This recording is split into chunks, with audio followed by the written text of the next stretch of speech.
오늘은 저의 하나님을 만난 체험으로 말씀을 시작하려고 합니다. 저는 중학교 2학년 때 처음으로 성령 체험을 했습니다. 그 수련회 첫날 저녁이었는데요. 기도하는데 그렇게 기도가 사모가 되어지고 마음에, 그리고 하나님을 향한 갈망이 일어나는 거예요. 그래서 기도할 때 이렇게 뜨겁게 기도를 했는데 그 옆에 있던 선생님이 "막나가 너 방언 받았구나." 그런 얘기를 하시더라고요. 방언이 뭔지도 모르고, 그리고 방언을 하는지도 몰랐어요. 그저 기도가 강하게 부어지고 기도하고 싶고 주님을 향한 갈망이 있고 막 외치고 외치고 외쳤는데, 그날 하나님이 저에게 방언을 주셨죠. 그 사건은 저에게 참 특별한 경험이었습니다. 이전에도 하나님을 믿었고, 그리고 주의 종이 되기 위하여 결단을 한 것이 초등학교 1학년 때였지만, 그러나 하나님이 나를 만나 주셨다라고 하는 그 체험은 저의 신앙생활을 좀 바꾸었어요. 수련회 이후에 친구들을 함께 모여서 기도 모임을 만들고, 또 교회 지하에 기도실 어두컴컴한 다락방이 있었는데, 거기에 들어가서 친구들과 함께 찬양 부르고 기도하고 한 3시간, 4시간 그렇게 하다가 친구들도 다 방언을 받고, 그리고 기도하다가 환상을 보고, 이런 경험을 한 적이 있습니다. 그게 중학교 2학년 때였어요. 그리고 또 한 번은 제가 30살 때, 그때 제 인생의 중요한 변화의 시기였습니다.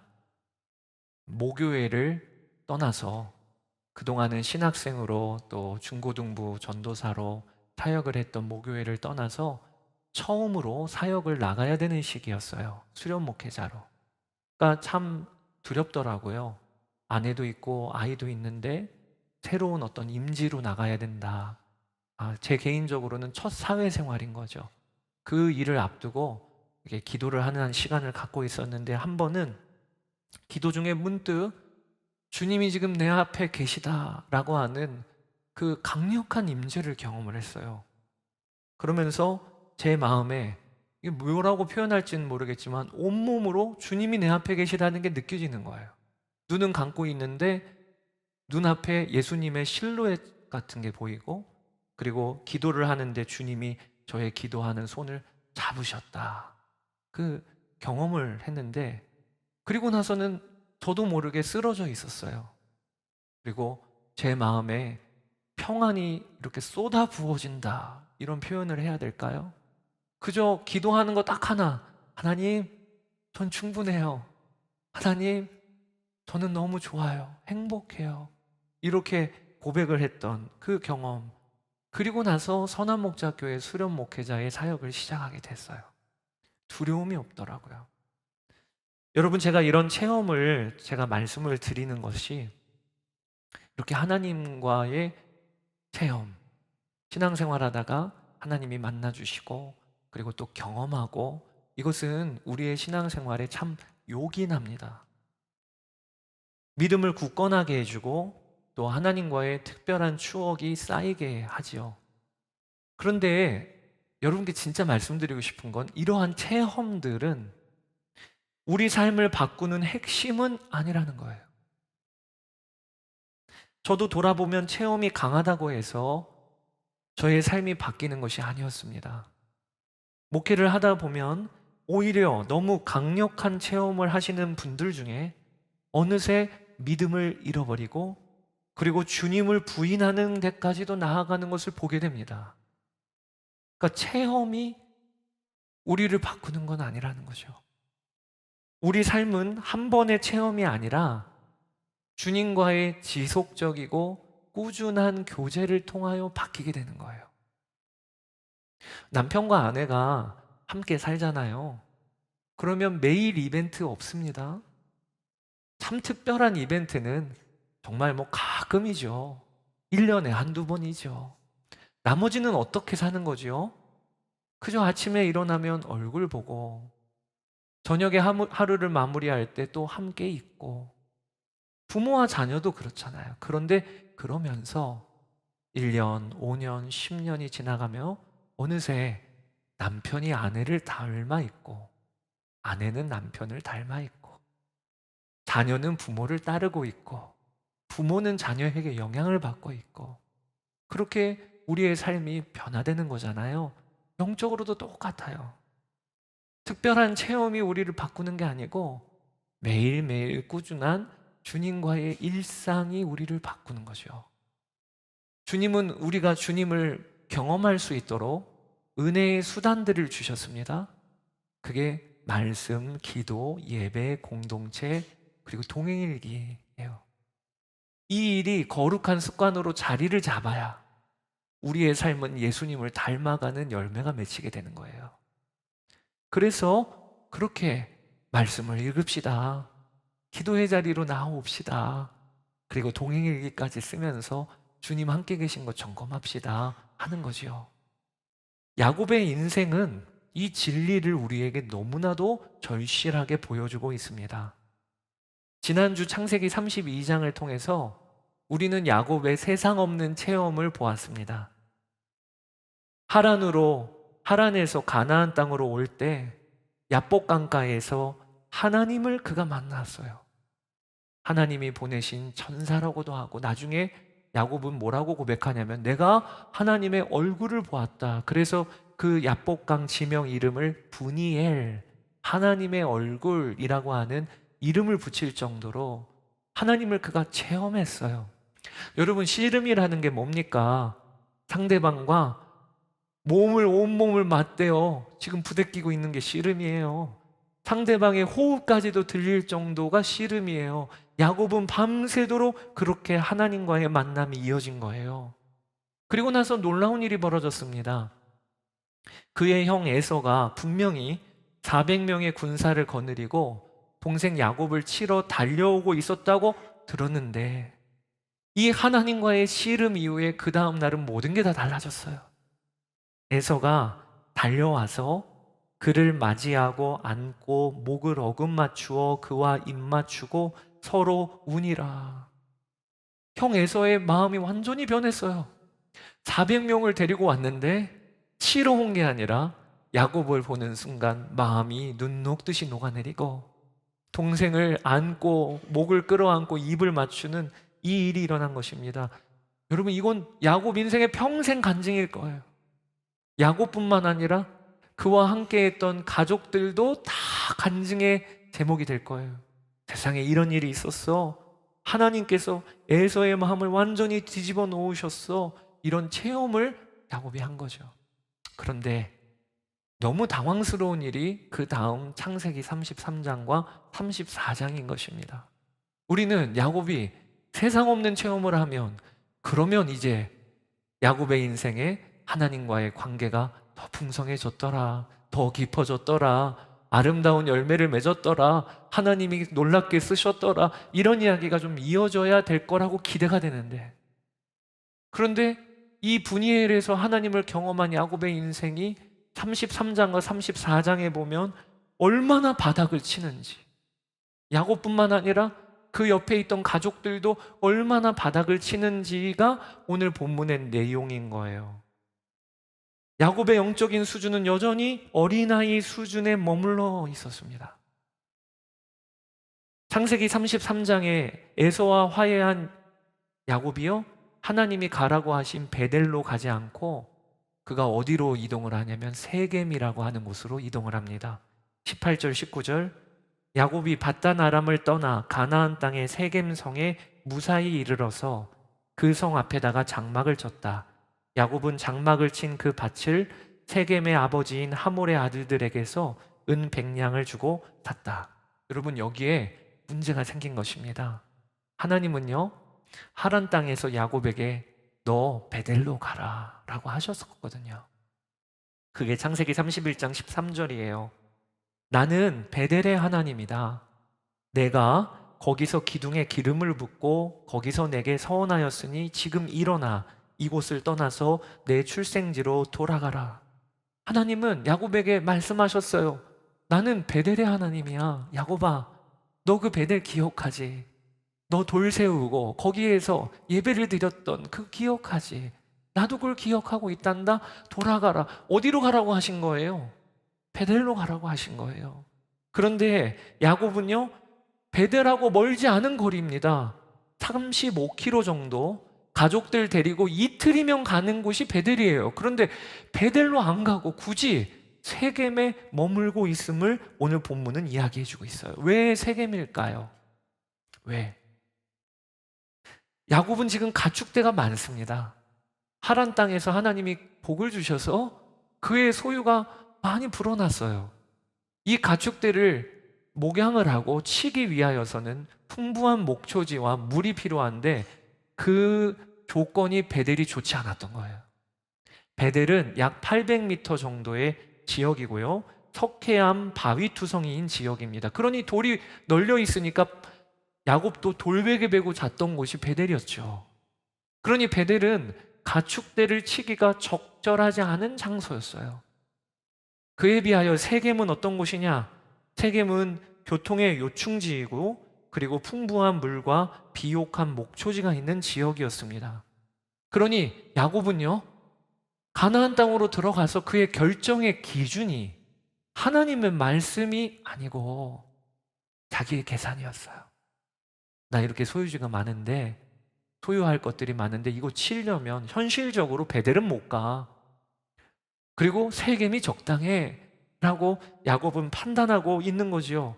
그러니까 세상 없는 그 체험을 해도 야곱의 수준은 말씀을 쫓아가는 게 아니라 자기의 판단과 기준을 따라 장소를 결정하는 그 야곱의 수준을 오늘 본문은 보여주고 있는 거예요. 이 세겜에서 문제가 벌어진 것입니다. 창세기 34장에 야곱과 레아 사이에서 태어난 딸인 디나가 그 땅에 거주하는 히위족 속의 추장인 세겜에게 강간을 당하게 된 것입니다. 입에 이렇게 올리기도 좀 껄끄러운 말이에요. 강간을 당했다. 34장 1절 2절입니다.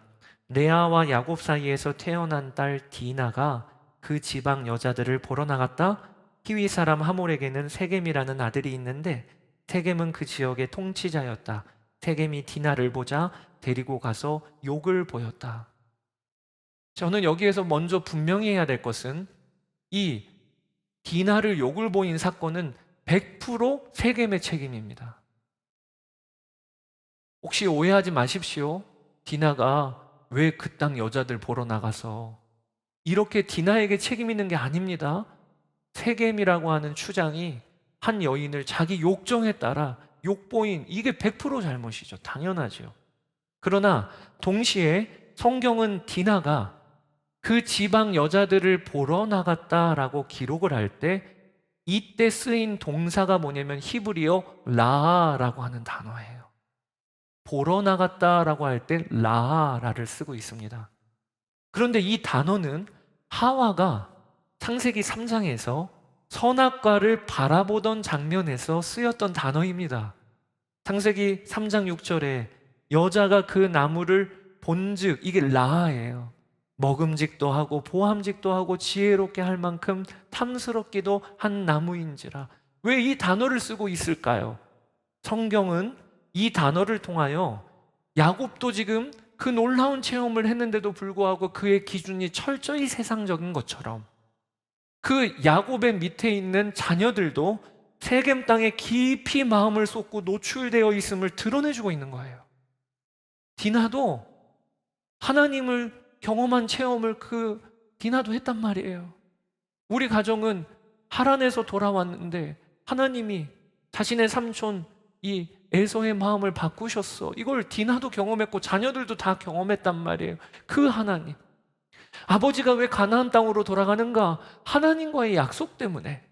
이런 이야기를 자녀들도 알았을 텐데 세겜에 가서는 온통 마음에 쏟는 것이 그 땅을 안심하고 그 땅에 관심 있고 하나님은 한중이었고, 이것을 보여주고 있는 사건이 오늘 창세기 34장의 시작이 되어지고 있는 거예요.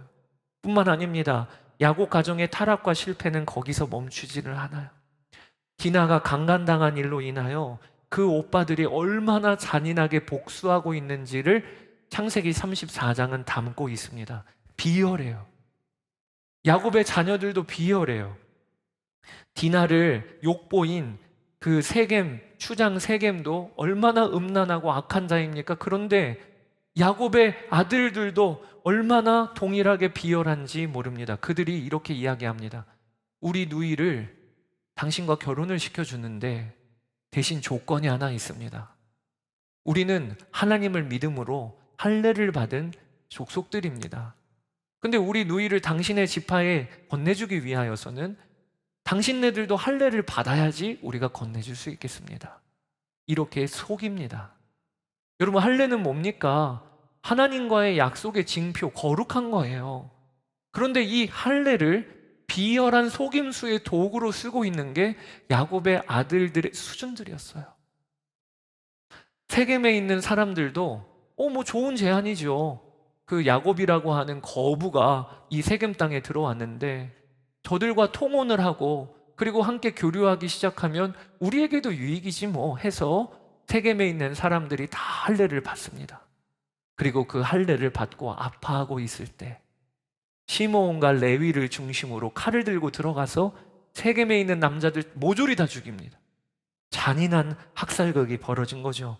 시므온과 레위를 쫓아서 나머지 아들들도 죽은 사람들의 물건을 다 약탈하는 일이 벌어지게 됩니다. 이 일이 오늘 창세기 34장에 일어나고 있는 거예요. 이 일에 대하여 야곱의 반응은요, 침묵이었고 무책임함이었습니다.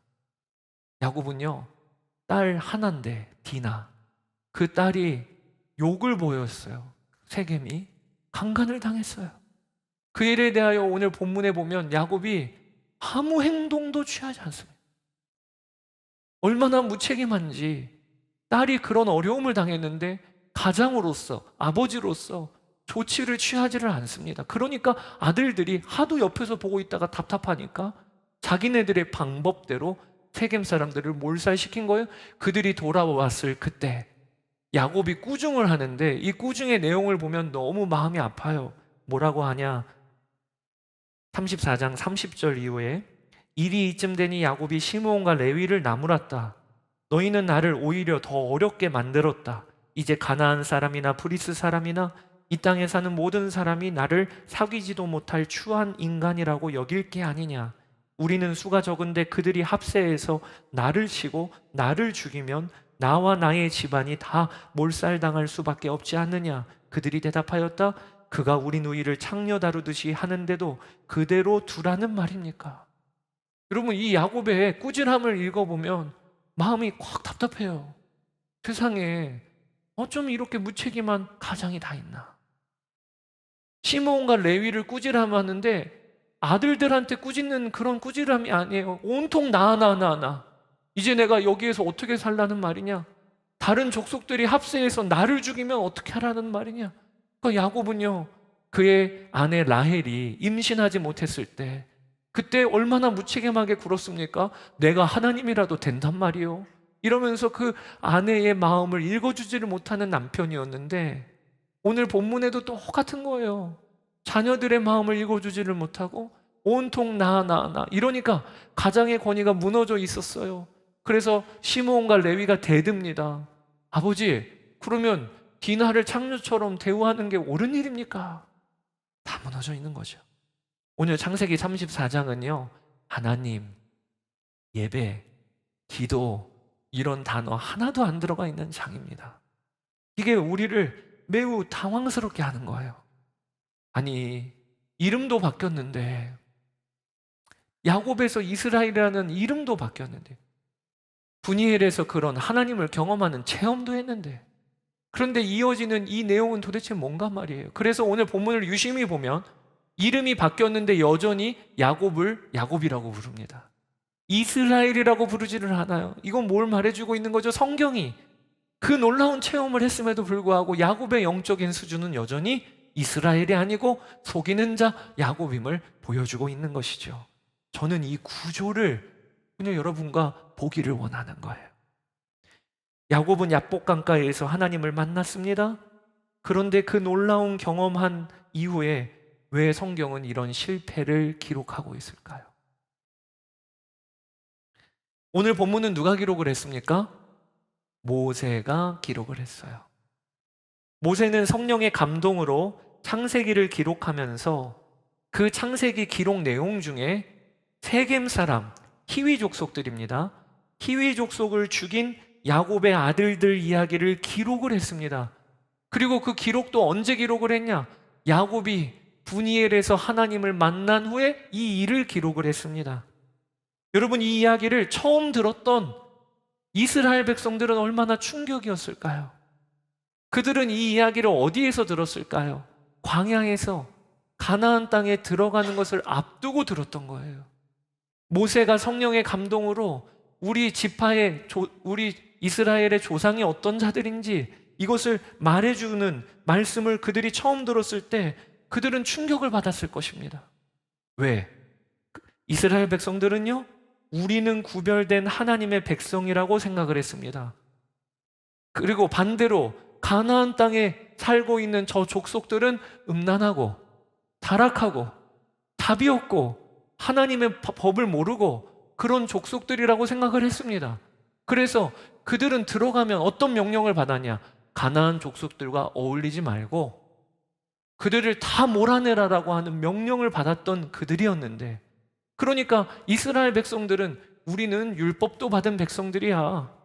우리는 애굽이라고 하는 대제국도 무너뜨리고 홍해도 건넌 백성들이야. 반대로 저들은 악하고 음란한 백성들이야. 이런 생각을 했었는데 오늘 창세기 34장을 통하여 그들이 우리도 별반 다를 바가 없구나. 우리의 뿌리가 되는 야곱의 11 아들들도 우리와 별반 다를 바가 없구나 라고 하는 그 충격을 받지 않았을까요? 모세가 이것을 왜 기록했을까요? 성령께서 오늘 이 말씀을 우리에게 왜 주실까요? 그것은요, 너희들이 꼭 기억해야 해.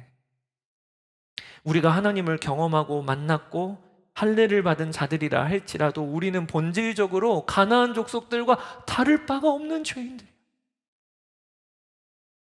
우리가 들어갈 땅에 있는 가나안 족속들과 우리가 다를 바가 없는 죄인들이야.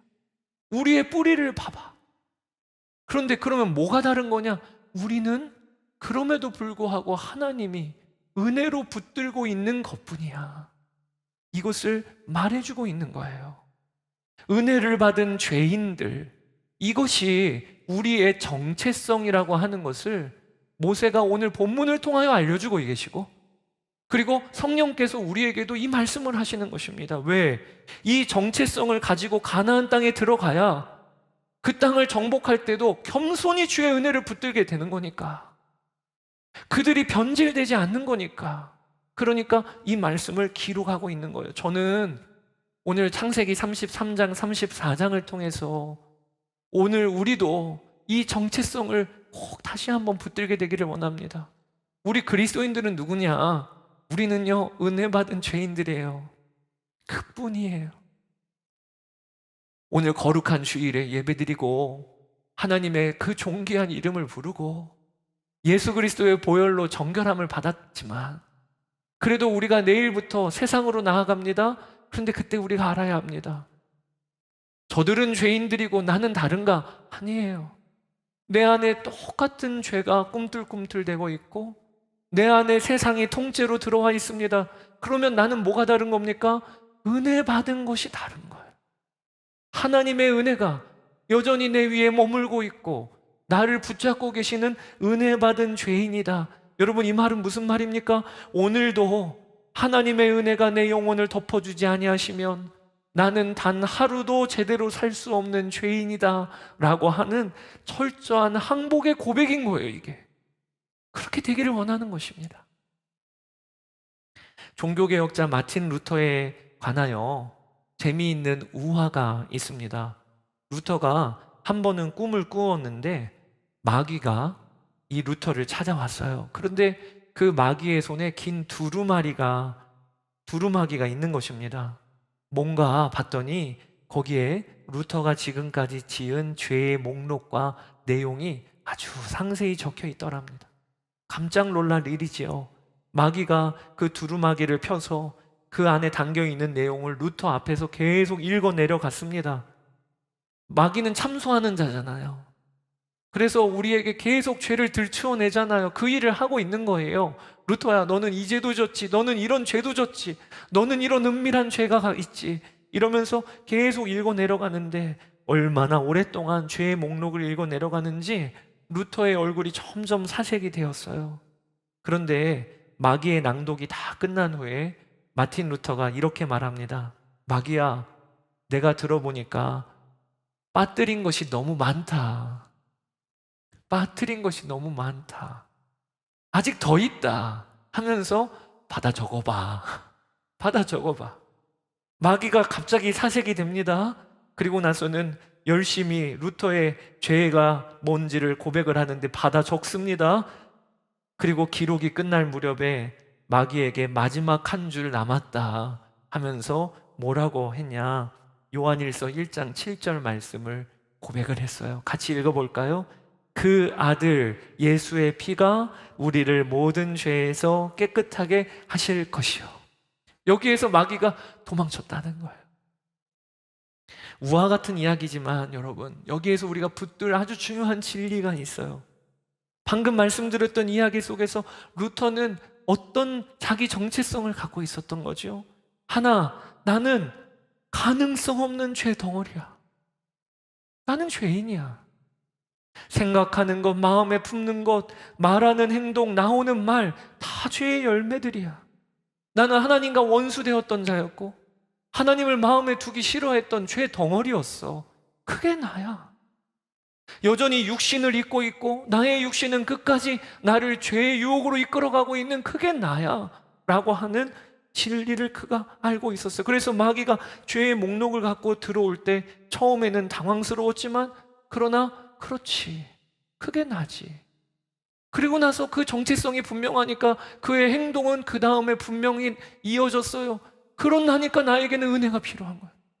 그리고 하나님이 나를 은혜로 덮어주셨다.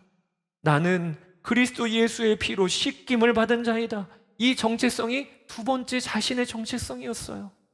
나는 죄인인데 그럼에도 하나님은 하나님의 은혜를 거두지 아니하시고 지금도 나를 붙잡고 계시고 성령 하나님은 내 안에 오셔서 근심하고 계시고 나로 하여금 하나님의 기쁘신 뜻대로 행할 마음을 주시고 이 은혜가 여전히 나에게 머물고 있다. 은혜 받은 죄인. 이 정체성이 분명하니까 마귀의 참소에도 흔들리지 않고 하나님의 은혜를 힘입어 종교개혁을 완수할 수 있었던 거예요. 사랑하는 여러분, 우리의 이번 한 주간 삶을 살 때 나의 부족함을 경험하게 되고 또 여전히 바뀌지 않는 나의 수준을 경험하게 됩니다. 그럴 때 우리가 우리의 정체성을 분명히 해야 합니다. 나는 맞아, 죄인이야. 그러나 은혜 받은 죄인이야. 개인적으로도 그렇고 교회도요, 은혜 받은 죄인들의 모임인 거예요. 여러분 중에 우리 비올드 교회 표어를 까먹는 분이 계실까봐 오늘 다시 한번 말씀드립니다. 저희 교회 표어는 5년 동안 싸우지 않는 교회입니다. 5년 동안 싸우지 않는 교회.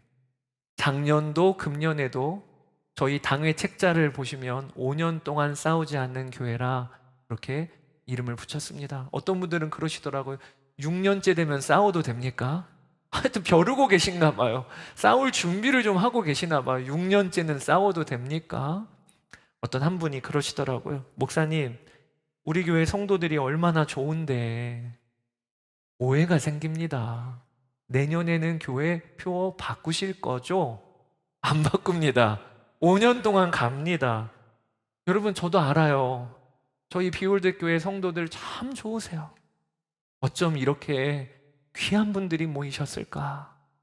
개척할 때부터 지금까지 내가 받은 복이 얼마나 큰가?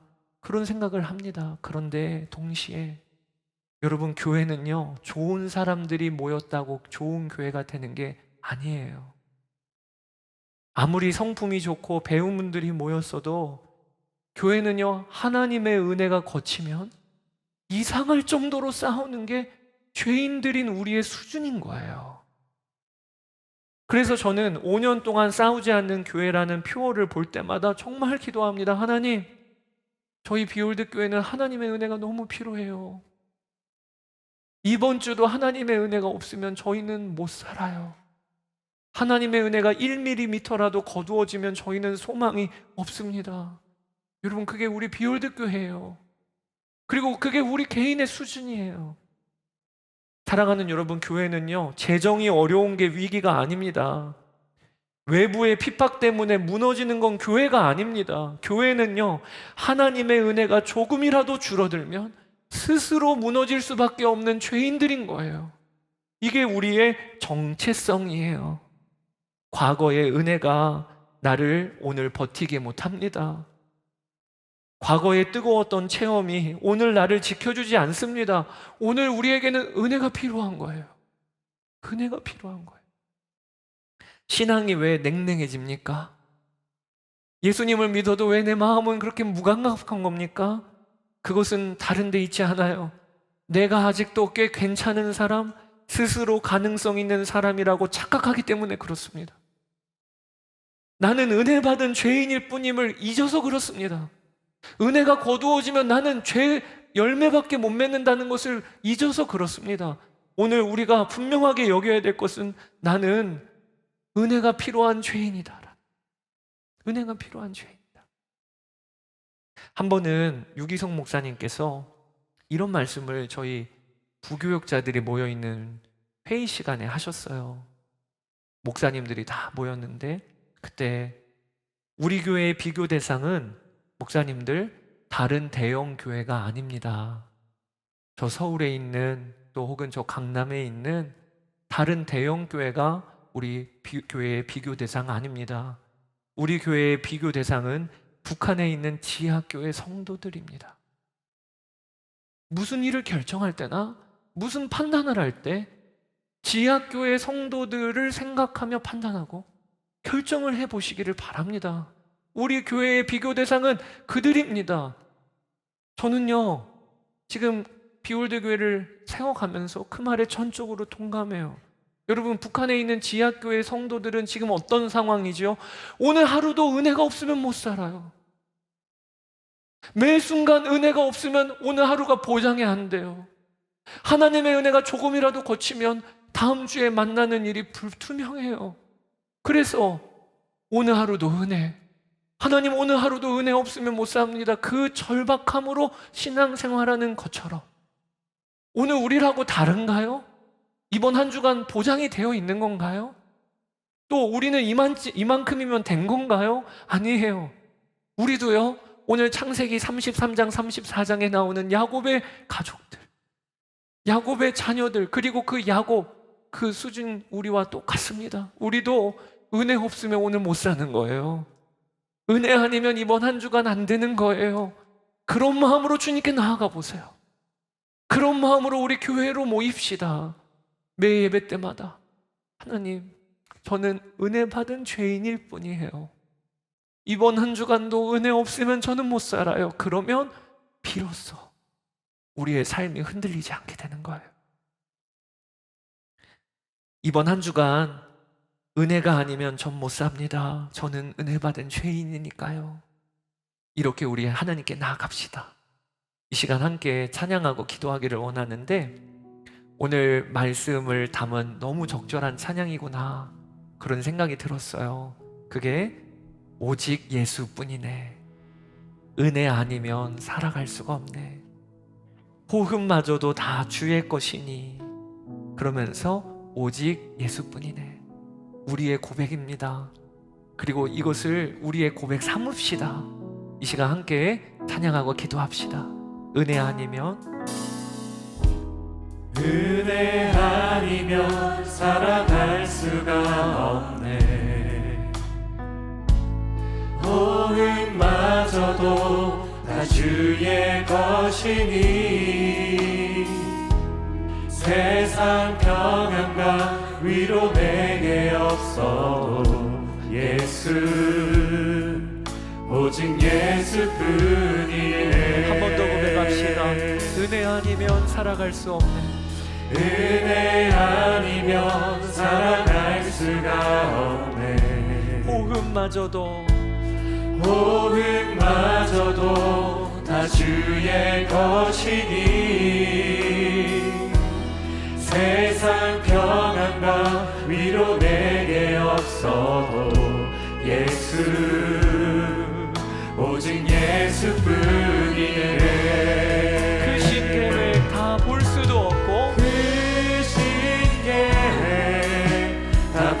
수도 없고 작은 고난에 지쳐도 주께 묻기 나의 모든 삶 버티고 견디게 하시네.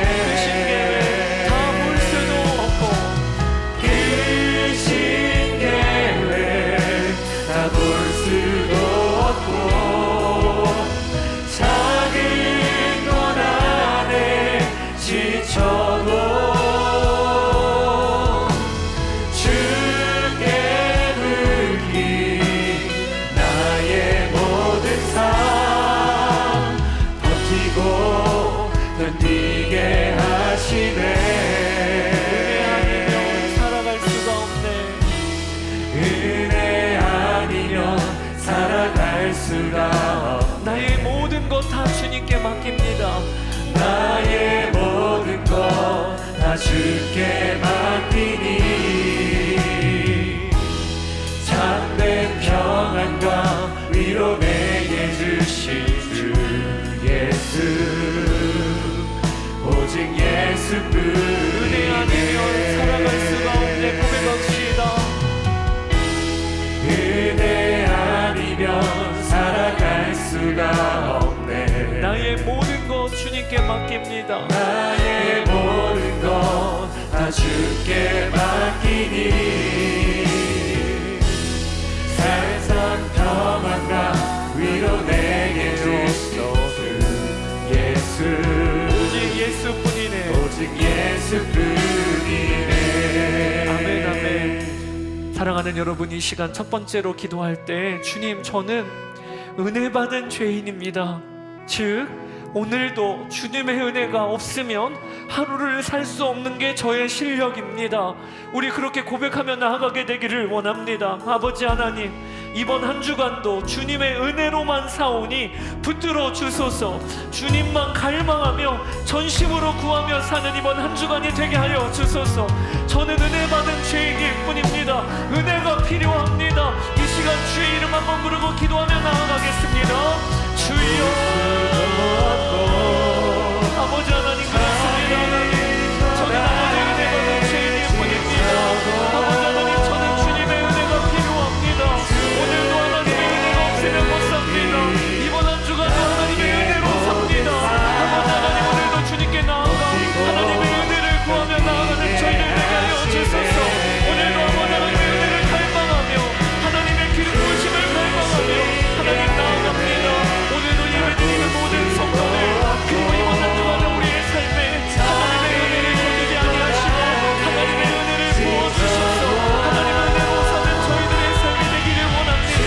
아버지 하나님을 떠나면 우리는 오늘 야곱과 같은 아버지 하나님 야곱과 라이스와 같은 이 수준에 머물러 있을 수밖에 없음을 고백합니다.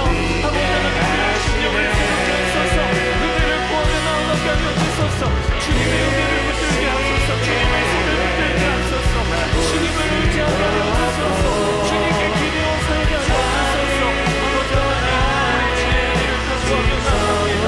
나의 주의 아버지 하나님, 하나님의 은혜를 붙들게 하옵니다. 아버지 하나님, 주여 그렇습니다. 나의 주의 아버지 감사합니다. 주여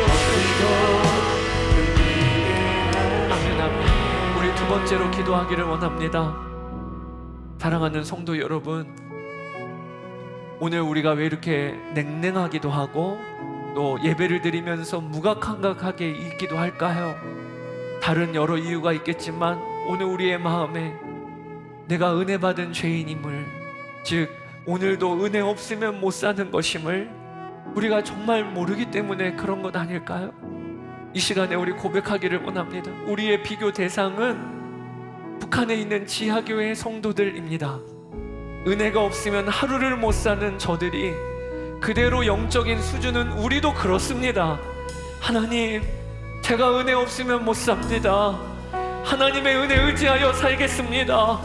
하나님, 한 번의 예배도 그냥 넘어갈 수가 없겠습니다. 한 번의 기도도 그냥 넘어갈 수가 없겠습니다. 이 시간에 우리 간구하기를, 주여 은혜를 주소서. 주여 은혜를 주소서. 저희를 긍휼히 여겨 주소서. 주셔서 우리 이 시간 주의 이름 한번 부르고 기도하며 나아가겠습니다. 주여 나의 주 나의 하나님, 하나님의 은혜가 없으면 우리는 못 삽니다. 하나님의 은혜가 없으면 오늘 하루를 버틸 수가 없습니다. 아버지 하나님, 주님의 은혜가 없으면 이번 한 주간 우리가 보장할 수가 없습니다. 아버지 하나님, 북한에 있는 지하교회 성도들, 저들이 오늘을 살 수 있는 곳 오직 은혜, 오직 은혜. 아버지 하나님, 오늘도 그렇게 우리가 갈망하며 갈구하며 아버지 하나님의 은혜를 구하며 나아가기를 원합니다. 한 번의 예배도 그냥 넘어갈 수가 없겠습니다.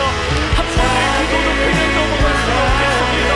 주여, 아버지 이쯤이면 된다, 이만하면 된다 아니고 아버지 하나님의 은혜를 구하며 나아가오니 아버지 이 시간 성령으로 기름 부어주소서. 아버지 우리 한 사람 한 사람을 성령으로 은혜를 덮어주소서. 아버지 하나님 성령으로 하나님 우리를 붙잡아주소서. 강건함과 안전함을 가지고 주님께 나아가는 모든 비울등의 손들을 되게 하여 주소서. 하나님의 은혜를 겸손히 붙잡습니다. 저희가 은혜 받은 죄인임을 고백하며 나아갑니다. 아버지 하나님, 나의 주 나의 하나님, 성령으로 이 시간에 우리를 사로잡아 주소서. 아버지 하나님, 주님께서 성령으로 인쳐주소서. 아버지 하나님, 감사합니다. 나의 주 나의 아버지 하나님, 오늘도 우리의 은혜를 더하여 주소서. 우리 가슴에 손을 얹고 기도합시다. 하나님, 이전에 그 뜨거운 체험이 오늘의 나를 보장해 주지 못하고 나의 은혜에 대한 추억이 오늘 하루를 살 힘을 주지 못함을 고백합니다. 주여, 저희는 은혜 받은 죄인들이고 은혜가 오늘도 필요한 죄인들일 뿐입니다. 분이엘에서 그렇게 하나님을 경험하고도 그의 온 가족이 이렇게나 무너져 있는 모습을 봅니다.